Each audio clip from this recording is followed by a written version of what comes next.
Good morning, everybody. Welcome. I'd like to thank you for joining us today during what I know is a very busy time in the life of an educator. Some of you may be familiar with or are currently using Read Live, and some of you may be brand new to Read Live. So Christy's going to drop a link to a free trial in the chat. So if you haven't tried Read Live yet, you can go ahead and sign up to try it for free. Today, we're going to talk about the Read Live program, along with the Read Live platform, along with the 4 programs that are a part of that learning platform. But let's first talk about Read Live. Read Live is a platform where those 4 programs are found. The programs all include comprehensive research-based reading interventions. They were developed by Read Naturally with a track record of more than 30 years being used in thousands of schools. And all of the programs in Read Live allow you to easily differentiate your instruction in an RTI or an MTSS model. Because Read Live is cloud-based, you can use it both in the classroom, and it also works really well for remote learning. Now, we all know the key components of teaching reading, and today what we're going to specifically be talking about is a strategy that will help your students improve their fluency, their comprehension, and vocabulary. I want you to keep in mind, however, that we all know there's more to a reading development program than just fluency. And the strategy I'm going to share with you today is not a total reading program. It's a strategy that should be used as one part of a well-structured reading program that also includes grade level instruction in all the other key components of reading. So with that being said, let's talk specifically about fluency. What is a fluent reader? Well, we know a fluent reader is able to read with appropriate speed, meaning they don't read too fast, but they also don't read too slow. They're very accurate and they use proper expression when they're reading. We also know fluency is a bridge to comprehension, and there's over 30 years of research showing that fluency is a critical building block of reading because of its direct relationship to comprehension. Some data that we'll talk about that kind of share the evidence of that correlation between fluency and reading comprehension can be found in this study. This study showed how oral reading fluency correlates highly with comprehension. Interpreting this type of data, you would want to look for numbers that are above 0.6. That indicates a strong correlation. And as you can see, oral recall, retelling, filling in the blank, question and answering are all highly correlated to reading comprehension. But look at that reading fluency. It has the highest correlation at a 0.91.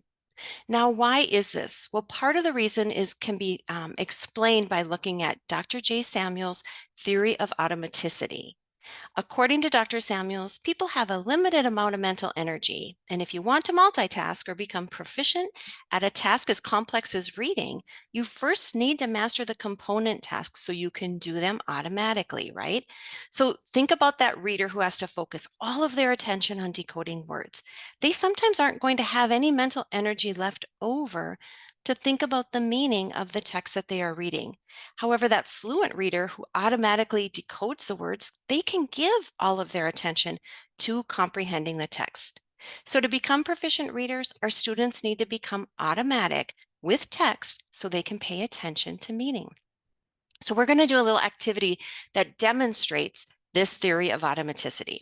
I'm going to assume that everyone here today is an automatic reader. And to illustrate just how automatic we all are, I'm going to ask you to read these words in unison for about 5 seconds when I say begin. Ready? Begin. And we can stop there. I suspect that was rather easy for all of you to do, right? Those words were easy for us to read. But this time I'm going to change the rules of the game. I'm going to ask that instead of reading the words, that you name the colors of the letters in each word. Ready? Begin.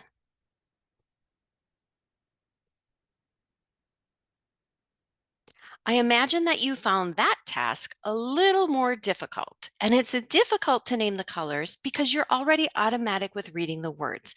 So it's difficult to stop reading the words even when you're making an effort not to read the words. Because you're an automatic reader, your mental energy goes into meaning.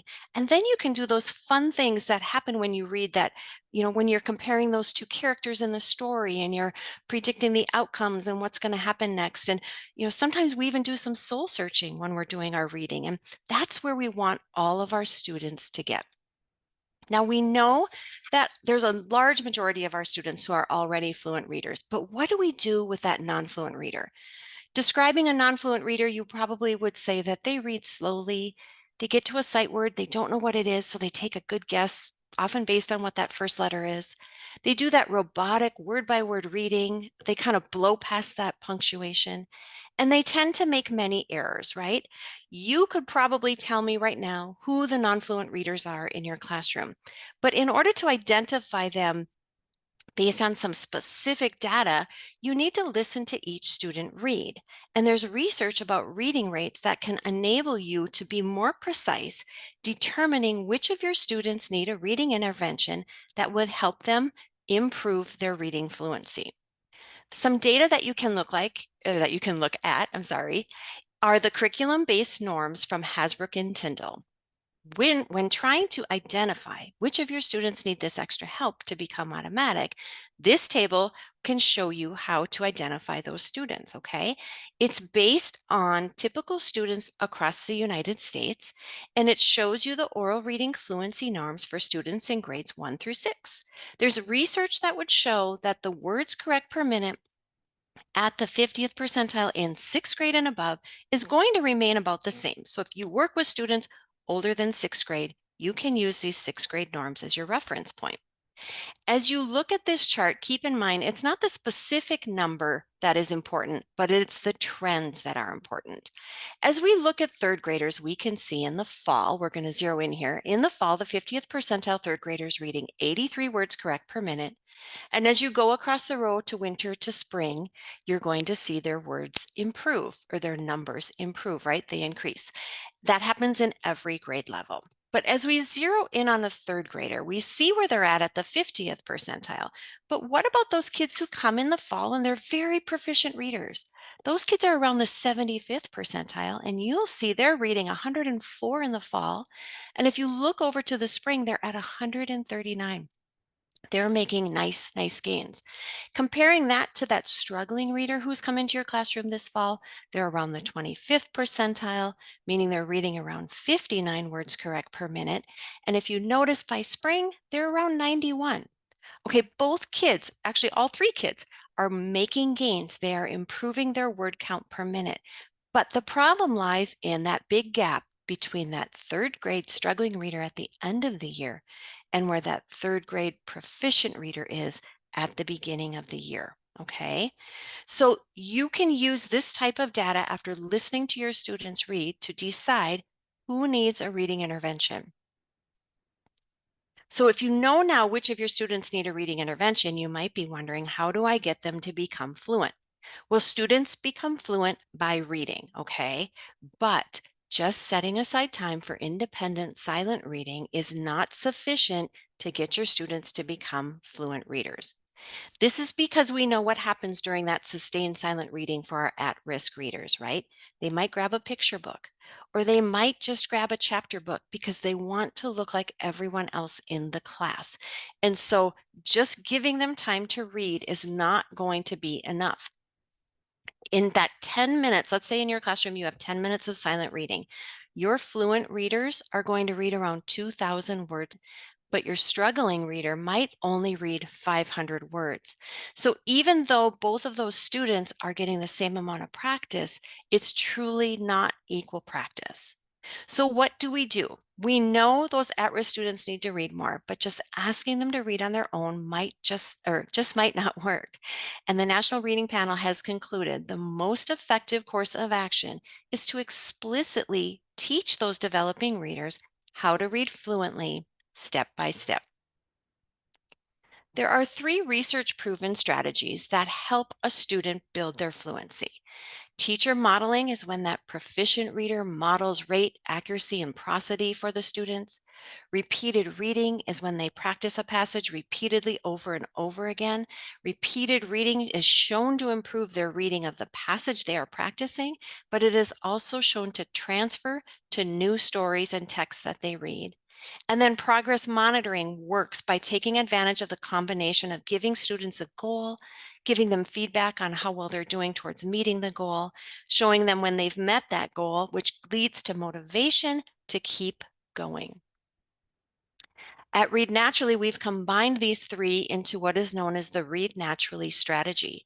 It starts with progress monitoring, where we get a baseline score. It's called a cold read of a student. It's a timed reading that represents the number of words they read correctly the first time they've read a story. If you put your eyes down in the bottom corner, you'll see a graph there, and that cold read is modeled there in that blue graph.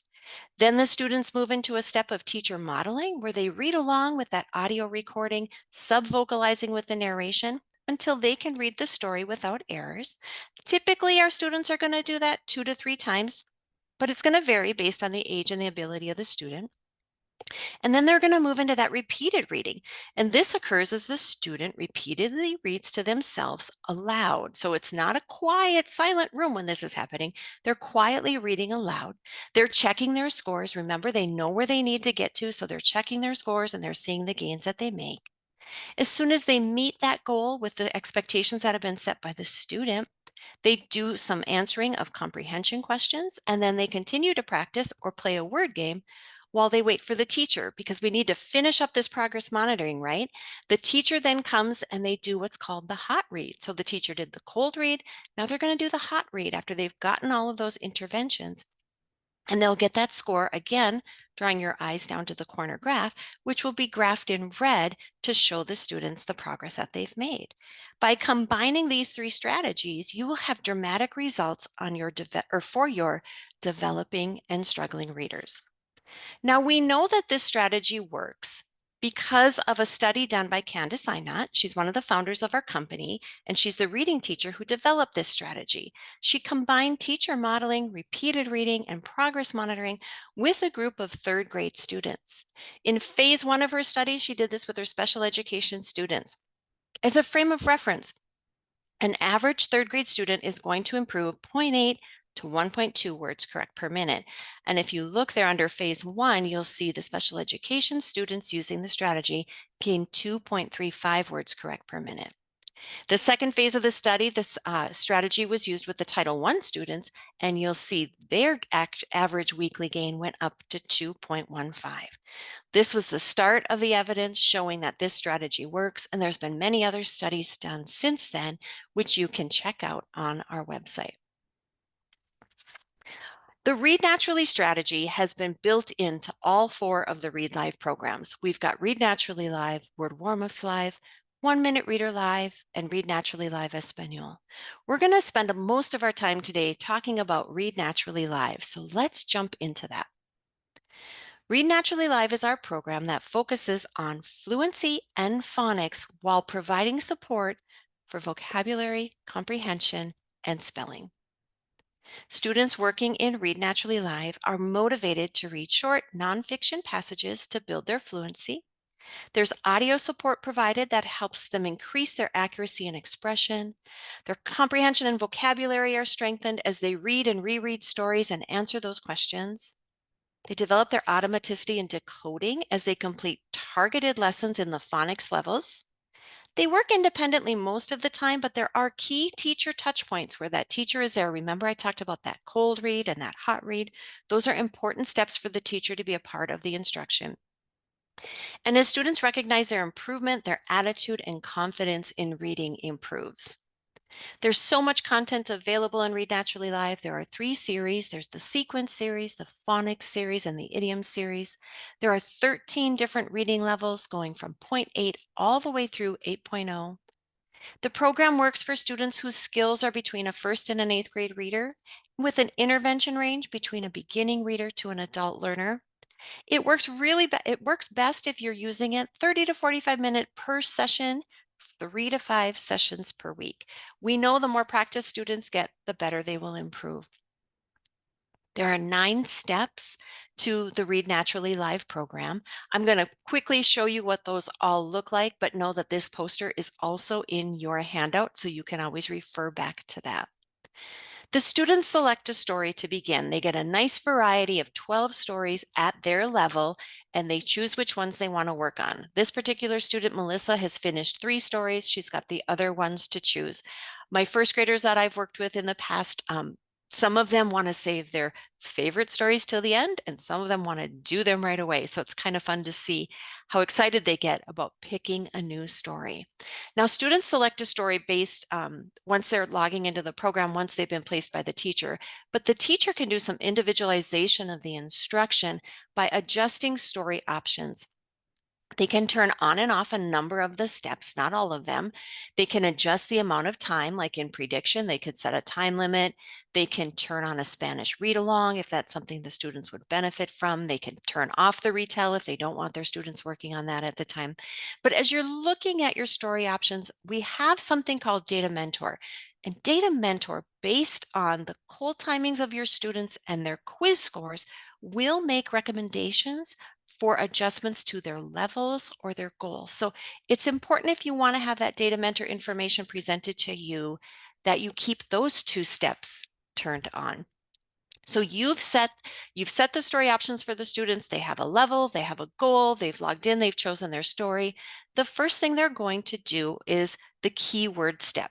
Now, before I go any further, please put your eyes up here where it says keywords, prediction, cold timing. Those are the 9 steps involved in the program. That's that progress bar that's going to tell the students where they're at in that story, which step they are on. But it's also a really good visual for you as the teacher. As you're wandering around the room, you can put your eyes over there and see, like, oh, look at Melissa, I see what step she is on right now. Okay. So it's a nice little visual guide as the students work through. For keywords, this is where the students are taught the vocabulary words that are important to the story. The students have to click each word to learn the definition and hear the word read in a sentence. Often they also will have a picture attached to that. The students cannot continue on until they have finished and gone through all of the keywords. And then the next step becomes activated and they move on to the prediction step. The prediction step may be turned on, it may not be turned on, depending on what you want for your students, but you can set some rules. You might want to say they need to use 1 or 2 keywords in their prediction. They can type their prediction. Or if you don't want your students to be taking a lot of time typing because it's kind of hard for them, you can have them just insert a character in this box, click next, and they can orally tell you their prediction when you come to them in the cold timing step. So I often did that with my youngest learners. We just did that step orally. They've written their prediction. They're going to click next, and I'd like you to see how the screen changed. Now, remember that progress bar is going to tell you where your students are at, but this red border is going to be a better alert for you that the student truly needs you now. This is a teacher touch point. They're ready for a cold timing. We don't want our students just waiting and sitting for you to get over there. So in the interim, as they're waiting, they've got the visual. You can see that they're ready for you. They can play a game called Wordtastic. Wordtastic is a fantastic vocabulary game that the students can work on. They can earn points and they can learn lots and lots of new words. As soon as the teacher is ready, they'll come over and they will log in. They'll conduct what's called the cold timing. The cold timing, the students can have a reading guide that is on. You see that yellow bar there. They can use that if they need help guiding their way through. They can click on words, see the words that are underlined. They can click on those words if they don't know what they are. You can coach them in the beginning that they should just click the words that they don't know. And when their minute is up, they'll be told to, select the last word or click the last word that you read, and they'll get that cold timing score. Okay. As they click next to continue, we see the start of that progress monitoring where we get that visual on this cold timing graph. You can see that they see what their goal is, 120. They see what their cold timing was, that's in blue. And then that gray shaded box is a visual for them, like this is how much farther you need to get in order to meet that goal. Once they've gone through this, we're going to click next, and the students are going to move into the read along. This is the teacher modeling step. Students will read aloud, quietly of course, with a recording of the story. This modeling encourages them to use proper pronunciation, expression, and phrasing. Any of the blue words can be clicked on, and the students will get a definition, often an image, to explain to them what the word is and what that word means. There is a Spanish read along if you look down in the corner if you'd like your students to hear the story read aloud in Spanish. And then when the students are finished, they will either conduct more. You'll see required read-alongs. This student particularly has to do 3 read-alongs based on those story options that the teacher has set. But as soon as they finish the required read-alongs, they'll click next to move on to the practice step. In the practice step, this is where the repeated reading happens, and the students do 1-minute timings for each practice. They're not reading with the narrator, though. This is where now they're working independently to improve their fluency, master those difficult words, and gain that deeper understanding of the story. The students collect start timing, they read through, they click words that they don't know to hear them read, and when the bell sounds, they click that last word. If you look over on the right-hand side, you're going to see their scores appear. You as a teacher will set how many practices are required, and once the student has completed the number of required practices and met their goal, remember Melissa's goal was 120, she got to 123, she had 3 required practices, she can click next to continue. If you look up on the bar, she is now finishing the practice step and moving on to the quiz step. Our goal of reading is comprehension, right? So in the quiz step, these students will answer several questions to evaluate their comprehension of the story. This provides good information to you as to whether or not your students are remembering and understanding what they have read, okay? The students will answer the questions as they're displayed on the screen. The beauty of it is the story is in their view on the left-hand side, so they can review and refer to the story for help. And most of the questions will be corrected by the software, okay? The teacher evaluates open-ended questions during the pass step. But once they've answered all their quiz questions, they'll click next and they'll go to this retell.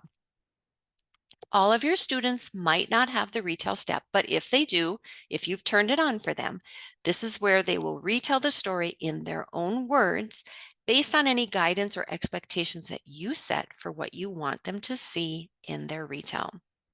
When students have finished their retell, notice what happens. They're at the pass step. The progress bar has been filled to completion. Those red indicators are going to let you know as the teacher, all right, look at that. Melissa needs me. In the medium time when she's waiting for you, she can go play Wordtastic or she can continue to practice the story. The teacher will log in and conduct the hot timing. During the hot timing, the teacher counts the number of words the student has gotten wrong, and at the end of that minute, will enter that in. They will also score the student based on their expression. If you hovered over the info icon there, it's going to give you a rubric as to what expression rate, how you would score your students for that. And then the computer will calculate their timing to see what they did for that hot read. We look at our graph and we see now that the hot read color has been filled in with red. She read 121 words. Her goal was 120, so she met her goal. It lives right on top of that cold score for that nice visual. Again, this is the progress monitoring that really encourages our students to keep working hard and move on. If they do a retelling, the students will, you'll read through the retelling with them and determine whether or not it met your expectations. And then you'll click next, and the students get a screen that reviews the work that they've done. Over here, these yellow stars are going to tell you whether or not the student passed based on the requirements, which are over here on the right, that were set for that particular student. If they didn't meet one of these requirements, there's no need to worry. You can just have them redo those if you so choose. They get a congratulations screen and they move on right back to choosing a story. The second program I'm going to talk to you about is Word Warm-Ups Live. And Word Warm-Ups Live is our phonics program, which also supports fluency, spelling, and phonemic awareness. There are many benefits for students that work in Word Warm-Ups Live as they practice reading their words with those specific phonics patterns they've been taught with audio support. They build that important automaticity that we talked about in the beginning in decoding. They will learn different word patterns to decode rapidly. They'll learn how to decode, increasingly difficult phonetically regular words, and they'll have opportunities to read words with featured patterns in connected text as they complete stories. Their phonics skills are reinforced as they are required to spell these phonetically regular words during the spelling step. There's a lot of content available in word warm-ups. There are 3 levels. Level 1 will introduce your students to one-syllable words. Level 2 are the two-syllable words, and level 3 are the multisyllabic words. As they work through the program, this would be appropriate, or as you have students working through the program, think about this for your kiddos whose skill level is between 1st through 4th grade. It works for beginning readers to adults. And now what I really like about this can be used, notice, in tier 1. This is great independent practice for your students. And lots of teachers like to just do it as a tier 1 independent practice, like 10 minutes a day, having your students working on word warm-ups live. It also is an excellent intervention at tiers 2 and 3. And ideally, you'd want to do that 20 to 30 minutes a day. The steps poster that are included, all the steps in Word Warm-Ups Live, are in your handout. I'm not going to go over them today. I just want to point out, though, there are wordless exercises, there are story exercises, and there is a game like Read Naturally Live had Wordtastic. Word Warm-Ups Live has Fontastic, which is a game for them to complete while they are waiting for the teacher. The next program we're going to talk about is 1 Minute Reader Live. The unique thing about 1 Minute Reader Live is it is our independent reading program. Remember, we talked about that sustained silent reading? This is a great program to use during that time for your students that you want to be sure they are working at the appropriate reading level. It is independent, meaning the teacher does not need to be involved at any key teacher touch points. It focuses on fluency. It gives support in vocabulary and comprehension. Students are engaged in that self-directed learning. Their knowledge base is expanded as they read interesting nonfiction text. They get audio support to learn new words. They work on their expression with that modeling. They develop fluency, vocabulary, and comprehension skills. And their attitude towards reading, because they are successful at the level that they're working at, it really definitely improves and it builds their confidence. The content in 1 Minute Reader Live, there are 6 levels, mid 1st grade through mid 5th grade. There are 8 books per level, and every book has 5 nonfiction stories in it. And so there's so much available for your students to choose to read from. It's appropriate for readers with a skill level between 1st through 5th grade, and it's appropriate intervention range for your beginning readers to adults. But students who would benefit from structured independent reading that has been geared towards exactly what they need to work out would benefit from this. You might use this for your students who are also working in Read Naturally Live as additional practice, for your students who have graduated out of Read Naturally Live, or as they're waiting to be placed in Read Naturally Live. It's again great for that independent time, but it's also great at-home reading. You can give your kids their login, they can do it at home, as well as over the summer. The levels can be found on this slide in your handout. I'm going to just skip past this, but you can refer to this to see the comparison between Read Naturally Live and 1 Minute Reader Live, because I still need to go through Read Naturally Live Español. And the poster step is also available in your handout. So we're going to wrap up today with Read Naturally Live Español. This is our Spanish version of Read Naturally Live, and it focuses on building fluency, vocabulary, and comprehension in Spanish. Students build their Spanish by reading those short nonfiction passages again. They increase their accuracy and their expression as they get that full audio support in Spanish. They strengthen their comprehension and vocabulary in Spanish. They work independently most of the time, but just like Read Naturally Live, there's those key teacher touch points. You'll notice at the bottom of the screen, they still have that progress monitoring graph, which shows them how they are succeeding and building that confidence for them. And as we zero in, I'm just going to bring in one story to show you what that looks like. You'll see all of this in Spanish. There is down in the left-hand corner that little English thing that they can choose if they want to hear the story read to them in English. There are 10 levels in Read Naturally Live Español, 1.0 to 5.6. Content and directions are delivered in Spanish. English instructions can be accessed. The teachers will interact with an English teacher menu, and the past review screen can be done in either English or Spanish. It's appropriate for students with the skill levels between first through fifth grade again, beginning readers to adults. It's great for native Spanish speakers to develop their Spanish reading skills, or for native Spanish speakers to support their vocabulary and comprehension for reading in English, or for any native English speakers or others who are learning to read Spanish text fluently as a second language. And just like Read Naturally Live, 30 to 45 minutes per session, 3 to 5 sessions per week. The comparison chart is going to show you the difference between Read Naturally Live and Read Naturally Live Español, as well as the things that are the same. I would just refer you to take a look at that in your handout. And the poster as well is included, and you'll see that this is all in Spanish. So those 4 programs, Read Naturally Live, Word Warm-Ups Live, 1-Minute Reader Live, and Read Naturally Live Español, all make up the Read Live platform. I know I gave you a very quick explanation of what each of those are, along with teaching you about the Read Naturally strategy and the importance of fluency for our readers. But I want you to know there's so many other training resources available. This was just the tip of the iceberg. And if you check out our website, our training resources, we've got online courses that are free that you can take. You can watch recordings and sign up for additional webinars to learn more about that. And our help page is also full of resources to teach you how to use the programs and to understand the reasoning and the why different things are built into each of them. Those are all available online, but just I want you also to know we have great customer service at Read Naturally. Anytime you call, a real person is going to answer the phone to help you out with what you need.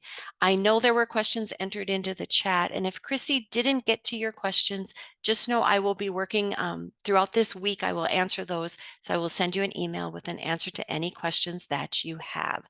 If you're watching the recording and you have questions, a week or 2 weeks from now, please also don't hesitate to reach out and I will be happy to get back to you with your answers.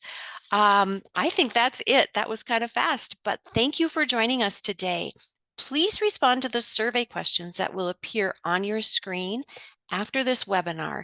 We use your answers to continue to improve the educational experience for all of you and for the future webinars that we will be conducting. Have a great back to school. Make sure you rest up. I know how busy you are, and I just wish you the best. Thank you.